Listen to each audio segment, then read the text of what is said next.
ఏలూరు జిల్లా చింతలపూడిలో ప్రపంచ మత్తు పదార్థాల నివారణ దినోత్సవం పురస్కరించుకొని గురువారం పోలీస్ శాఖ ఆధ్వర్యంలో అవగాహన ర్యాలీ నిర్వహించబడింది। ఈ కార్యక్రమంలో విద్యార్థులు, ప్రజా ప్రతినిధులు, అధికారులు, గ్రామస్తులు పాల్గొన్నారు। ఈ సందర్భంగా చింతలపూడి సీఐ క్రాంతికుమార్ మాట్లాడుతూ డ్రగ్ వినియోగం తాత్కాలిక మత్తు కలిగించవచ్చు కానీ దీని ప్రభావాలు జీవితాంతం బాధ కలిగించేవే। యువత తమ విలువైన జీవితాలను మత్తు పదార్థాలకు బలిగా చేసుకోరాదు। ఈ మాయ ఉమ్మడి శత్రువుగా భావించి సమాజం మొత్తం గళమెత్తితేనే నిర్మూలన సాధ్యం అని తెలిపారు।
అంతర్జాతీయ మాదక ద్రవ్య నిరోధక రోజుగా ప్రభుత్వం వారు ఏర్పాటు చేసిన ఈ రోజుని మేమంతా కలిసి పోలీస్ డిపార్ట్మెంట్ వారు, అలాగే లా డిపార్ట్మెంట్ వారు, సచివాలయ డిపార్ట్మెంట్ వారు, ఇంకా స్టూడెంట్స్ అందరితో కలిసి మేము ఈ రోజు చింతలపూడిలో మానవ హారంగా ఏర్పడి మేము ఈ ర్యాలీని విజయోత్సవంతో చేయడం జరిగింది। దీని యొక్క ముఖ్య ఉద్దేశం ఏంటంటే యువత భ్రష్టు పట్టి నిరుద్యోగము ఎక్కువగా ప్రబలుతున్న వేళ దీన్ని అరికట్టాలనే ఉద్దేశంతో ప్రతి యువకుడు కూడా తన యొక్క లక్ష్యాన్ని చేరుకునే దిశగా వారి యొక్క గమ్యాన్ని వారు మార్చుకునే విధంగా వారి యొక్క ఉపాధిని వారికి కల్పించే విధంగా ప్రభుత్వాలు ఏర్పాటు చేస్తున్న వాటిని వాళ్ళు తప్పుద్రోవ పట్టించి నిర్వీర్యం అవుతున్న ఈ రోజు తిరిగి యువత వారి యొక్క భవిష్యత్తుకి పునాదులు వేయడం కోసం డ్రగ్స్ కి దూరంగా ఉంచాలనే ఉద్దేశంతో ఈ కార్యక్రమం ప్రభుత్వం చేపట్టింది।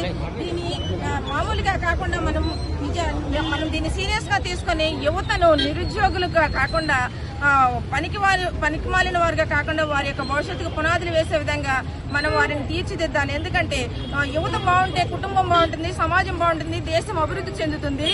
ప్రతిదీ కూడా నిరుద్యోగులు అనే సమస్య నుంచి మనం వారిని కాపాడుకొని మన యొక్క దేశాన్ని అభివృద్ధి పరుచుకునే విధంగా వారిని ముందుకు నడిపించుకోవాలని కోరుకుంటూ మేమంతా కూడి కూటమి ప్రభుత్వము మరి అలాగే ఈ యొక్క ప్రజల యొక్క ప్రోత్సాహంతో మేమంతా కూడా ఈ యొక్క విజయోత్సవ ర్యాలీని మేము మనోహరంగా ఏర్పాటు చేసుకోవడం జరిగింది। మరి మేమందరం కూడా మీకు ధన్యవాదాలు తెలుపుకుంటున్నాము। Thank you. అందరికీ నమస్కారం। చింతలపూడి మండలం చింతలపూడి హెడ్ క్వార్టర్లో జూన్ 26 మత్తు పదార్థాలకి వ్యతిరేక దినంగా దేశం మొత్తం ఈరోజు భారతదేశంలోనే కాదు ప్రపంచంలో ఎక్కడా కూడా మత్తు పదార్థాలు ఉండటం కానీ వాటి వల్ల ప్రజలు ఇబ్బంది పడటం కూడా జరగకూడదనే ఉద్దేశంతో ఈరోజు మత్తు పదార్థాల మీద వ్యతిరేకంగా పోరాటం చేయమని చెప్పి గౌరవ ప్రధానమంత్రి గారు, గౌరవ ముఖ్యమంత్రి నారా చంద్రబాబు నాయుడు గారు, అలాగే డిప్యూటీ సీఎం పవన్ కళ్యాణ్ గారు ఆదేశాల మేరకు ఈ చింతలపూడిలో సొంగ రోషన్ కుమార్ గారి సూచన మేరకు ఇక్కడ పోలీస్ డిపార్ట్మెంటు మరియు నగర పంచాయతీ అలాగే ఇతర శాఖల వారు అలాగే ఎన్డీఏ కూటమి నాయకులందరూ కలిసి మా చింతలపూడి పట్టణంలో స్టూడెంట్స్ తో కలిపి ర్యాలీ చేస్తూ బోస్వం సెంటర్లో మానవహారం నిర్వహించడం జరిగింది। కాబట్టి ఈ సందర్భంగా మేము కోరుకునేది ఒకటే, యువత మత్తు పదార్థాల జోలికి వెళ్లొద్దు, మీ జీవితాలు పాడు చేసుకోవద్దు, చదువుకోండి, మంచి మార్గంలో ఉండండి, మీ జీవితాలని బాగు చేసుకోవాలని ఈ సందర్భంగా కోరుకుంటూ జై హింద్।